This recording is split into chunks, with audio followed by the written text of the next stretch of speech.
Good morning, Maris. I'm Campbell. And I'm Emily, and we're so excited for this week's show. Hey, Emily, can you believe it's already April and we only have 1 month until graduation? I can't believe it at all. Time is flying by, and I can't wait for all the upcoming events like Chanel Day, prom, and grad parties. Me too. There's still so much that's going on, including spring sports.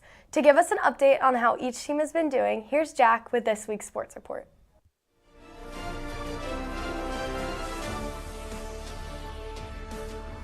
What's up, Maris? I'm Jack Gould, and this is Sports Report. Spring on campus is unlike any other time of year, so you know we have a lot to get to. Starting with our tennis teams, the boys lost a close match against Westminster on Tuesday, 3-2. They have one more match in the regular season next Thursday, where they will take on the Blessed Trinity Titans at home. Girls tennis also met their match on Tuesday, losing to a tough Wesleyan team 3-2. The record is currently sitting at 10-4, which they will look to improve upon against Woodward next Tuesday for the last match of the regular season. Our bass fishing team is reeling in success all over Georgia. They will compete in the final qualifying tournament at Lake Hartwell this weekend ahead of state. 3 out of our 5 boats are already presumed to have qualified, but the War E-Anglers are looking to add to that. They compete at Lake Hartwell this Saturday. To the team, I hope you can bask in your glory after a great tournament. Boys soccer went into East to break the right way with an easy 10-0 win over Southwest DeKalb last Wednesday. The team will play Lovett this Wednesday to cap off the regular season play. Entering into playoffs, the boys will likely be seeded 3rd in the region with a 7-2 region record. Girls soccer have yet to meet any resistance with a stunning 14-0 record landing them solidly at the top of the region. The girls have scored 103 goals on the season, 3 of which came against Pace on Tuesday in a shutout victory. If you're wondering how many goals the girls have let up in these games, the answer is 4. That's right, for each 1 goal Campbell Fletcher lets pass, out of pity, I'm sure, 25 are scored by the War Eagles. The girls will hope to keep this momentum going towards Lovett next week and far into the playoffs after that. Track and field competed in their last meet before the postseason last night. I'm happy to say that they destroyed the competition, with boys and girls both winning by about 10 points. Among the victors were Ava Marsh, winning the 400 while battling injury, the ever-reliable Andrew Wiegand, the 3200 champs Morgan Waddell and Charlie Woodward, the certainly springy Martin Laughlin at the high jump pit, the longest of jumpers Jian Chung, the dual thrower threat Colin Blackman, and the ever-humble pole vaulters Inslee Cho and Jack Gould. The team now looks forward to region championships, which will be at Buck Godfrey Stadium next Friday and Saturday. Girls lacrosse put up a strong fight against Holy Innocents last night, but fell just short 10-9. They are currently sitting at first in the region, but will be heavily tested next week against region opponents Midtown and Pius. The girls host their senior night tomorrow at 5:30 against Mount Pisgah, so come out and support. Boys lacrosse lost a tough game against Wesleyan last week, but will look to regain some momentum against George Walton Academy next Tuesday before heading into the final region games of the season later in the week.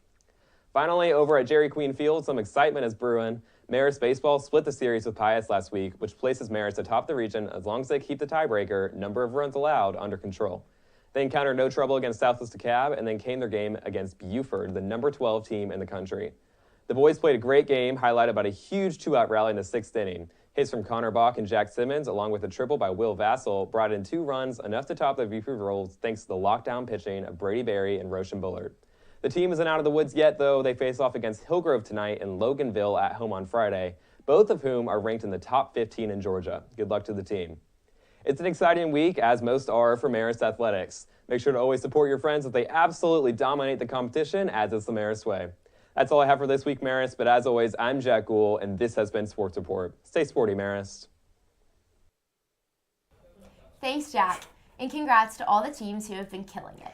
It's been a good year for Marist sports. I mean, 4 state rings, records broken, and still more to come. I'm not sure anything can stop the War Eagles, but that wasn't always the case. You have a point. Our first championship in football wasn't until Team 77 in '89. Imagine the excitement when that happened. Here to tell us more is Quinn Hoff. In 1989, something special happened at Marist School in Atlanta, Georgia. The War Eagles weren't just another football team, they were a group on the edge of history. For years, Marist had been building, competing, and coming close, but no state titles, no banners, no championship legacy, yet. That all changed the fall of '89. Led by a strong senior class, the War Eagles steamed through the season, beating their hometown rival St. Pius 54-0. They proved they belonged up there with the best teams in the state. At the middle of it all was Sean Cotter, junior quarterback, commanding the offense. To understand what made that season so special, I wanted to hear from the centerpiece of the team. No matter how much work you put in, it's all going to be worth it in the end, because all that work, the preparation, everything that you did to get yourself ready for the season that you had, all paid off. That belief carried them all the way to the state championship.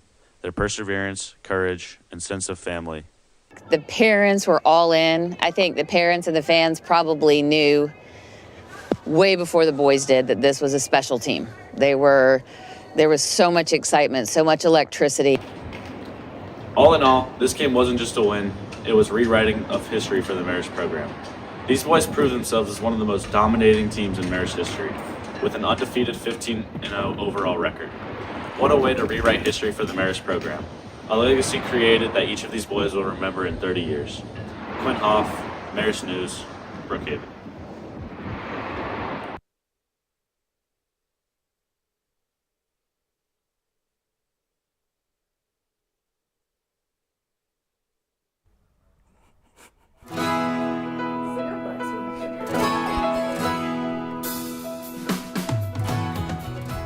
Right. Do the whole combination, facing away from the mirror. From the top. A 5, 6, 7, 8.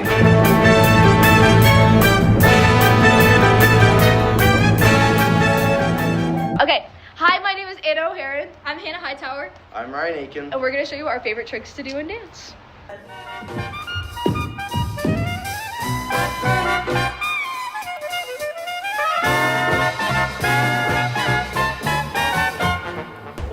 What good is sitting alone in your room? Charlie Kaufman, Come hear the Are you excited for the Maris Dance Show? Cabaret, old chum.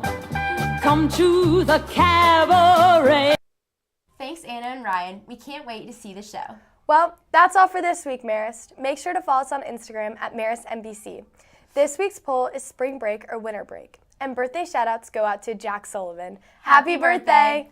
Next Thursday during Advisory, the Marist Broadcasting Club will share a special global presentation, Shades of Blue.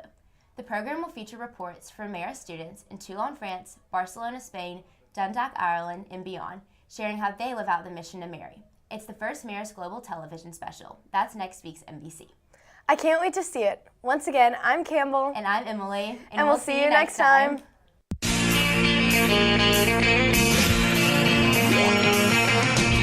No one told you life was gonna be this way. Your job's a joke, you broke, your love life's the old way. It's like you're always stuck in second gear. When it hasn't been your day, or even your month, or even your year. But I'll be there for you.